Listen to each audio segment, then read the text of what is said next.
Olá a todos, meu nome é Marcos Roberto, sou graduado em Psicologia pela Universidade Federal de Pelotas, voluntário no projeto de extensão do Museu Grupelli e do Museu de Morro Redondo desde o segundo semestre de 2016. Eu começo a me engajar mais ativamente, né, que é o assunto desse vídeo hoje, o patrimônio, né? A partir de 2017, quando a gente faz uma exposição, né, a gente tem que fazer uma exposição para a Semana de Museus e precisamos encontrar uma metodologia para fazer essa exposição, né, que toca em um tema tão delicado. Na época, né, a gente tinha como tema o dizer o indizível, né, e a gente falava sobre esse indizível, a gente falava sobre o apagamento identitário de imigrantes, descendentes de alemães e italianos, né? Na época do Estado Novo, né? Que afetou, né, Pelotas, Morro Redondo, que à época pertencia a Pelotas, no interior de Pelotas, né? Tem o caso da Igreja Queimada, enfim, várias lendas em torno desta igreja, enfim, é papo para outro vídeo. Mas então a gente começa aí, né, a história do teatro como uma metodologia, né? E em 2017 a gente encontra no teatro uma metodologia que agrega bastante valor, né, aos museus. A gente precisa contar então como foi esse apagamento identitário, como que isso afetou os imigrantes, que eles não falavam, não tínhamos materiais suficientes, né, para fazer exposição, ou não bastavam, né? Até tínhamos uma literatura, mas faltava um toque a mais, né? Então veio o teatro e a gente conta através da peça que eu escrevi com o auxílio da professora, que agora não recordo o nome, peço perdão, do Colégio Bonfim, que a gente conta através da peça Memórias Caladas, então, a gente conta como que esses descendentes que em entrevistas, em conversas informais não falavam quase sobre isso, e a gente foi pescando informação aqui e acolá, e aí surge então o roteiro, que eu junto com a minha professora, então a gente escreve sobre esse apagamento identitário, como que esses imigrantes sofreram, né? Não podia ter literatura na língua materna em casa, não podia escutar um rádio na língua materna, eram denunciados, se o comércio prosperava, eles eram sucateados, se tivesse um cavalo melhor, né? Enfim.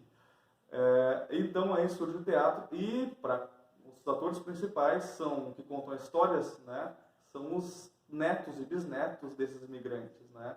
Foi uma peça na época muito aclamada, ela foi sucesso, a gente apresentou umas 5 vezes, depois acabou virando um documentário, né, gravado pelo filho do professor Miranda. E então o teatro deu muito certo, né, como uma metodologia. E então no outro ano a gente seguiu fazendo, e aí viraram oficinas, né? Essa exposição que foi em conjunto com o Museu Grupelli e o Museu de Morro Redondo, né, acabou gerando essa ideia de o teatro no museu, né? Em 2018 a gente inaugura então o Morro em Cena, né? Onde as crianças, elas, domingo sim, domingo não, né? A gente chegou a ter 10, 12 crianças, né, encenando e brincando de teatro, ensaiando peças, enfim. A gente conta então, a partir de 2018, essa oficina, e aí a gente passa a contar. A primeira peça, depois de Memórias Caladas, a gente trata do tema do doce colonial, né, da ruralidade, né, que é o patrimônio material, né, do doce colonial, pelo IFAM, né? Então a gente conta a história os saberes dos colonos, né? Com a saída do doce desde da fruta lá da terra, o preparo, né? E a ida para o tacho, inclusive com o feitio do doce no tacho, a gente apresenta essa peça, né, assim, né, uma encenação no Terceiro do Cárcere, né, e é aplaudida, né, bastante orgulho conto isso, né? E a gente apresenta depois em Pelotas, e aí né, a gente segue fazendo outras e outras peças, e aí vem sempre tocando um pouco, né, tem um pouco de fictício, mas tem bastante toque da localidade, né? Tem bastante toque dos patrimônios. Sempre no teatro tem um jarro, tem os utensílios, né? Tem a representatividade do povo da região, né? Então o patrimônio está inserido em cada peça, né?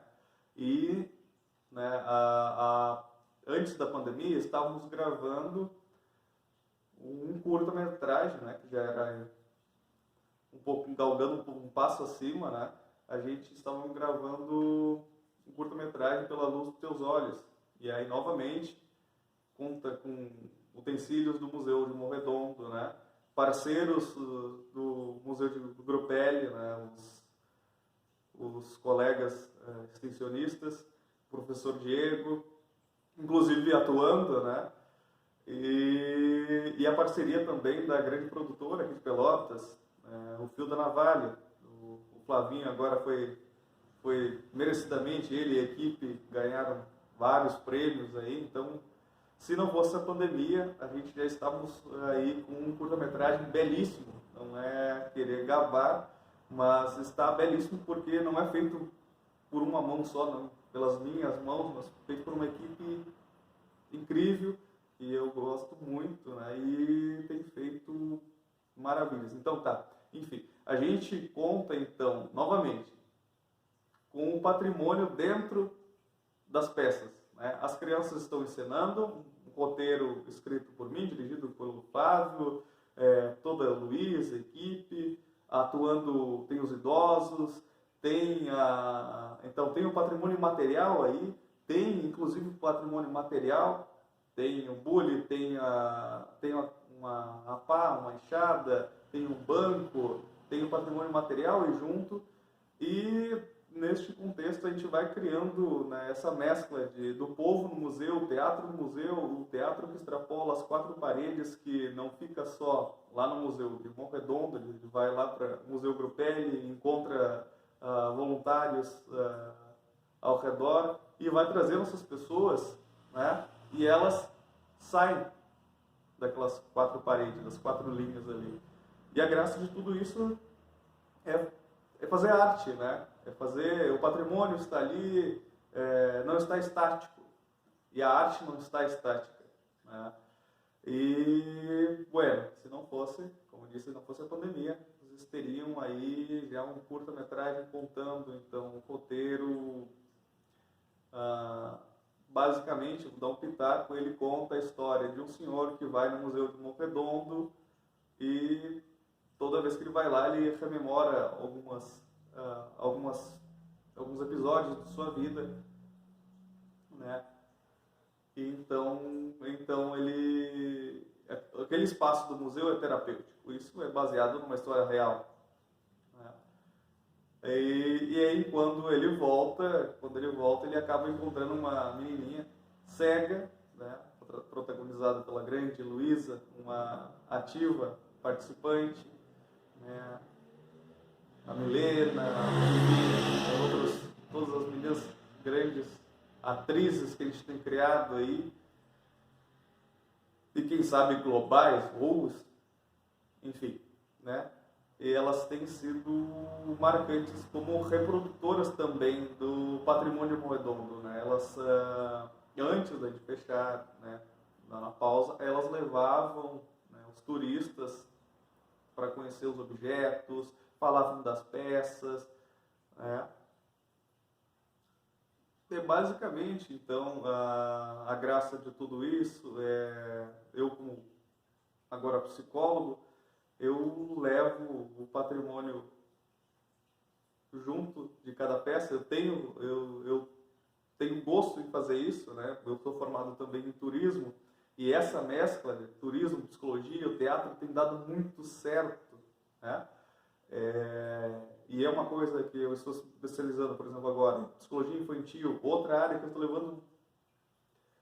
Eu tenho muita honra em falar, né, que eu sou extensionista desses dois museus que tem dado muito certo, né? Cada um com suas peculiaridades, suas vicissitudes, mas todos eles que têm feito muito por suas regiões, né? Pela região aqui de Pelotas, pela Serra dos Tapes. Eu não sei, não tenho muito o que falar sobre isso, vou acabar sempre elogiando alguém, alguma coisa, mas é falar sobre isso, né? O museu e o teatro, eles casam. O museu, o teatro e o patrimônio, eles têm se encaixado muito bem, né? Eu tenho bastante orgulho de fazer parte como extensionista ainda, e espero que por um bom tempo, desses dois projetos aqui da Universidade Federal de Pelotas.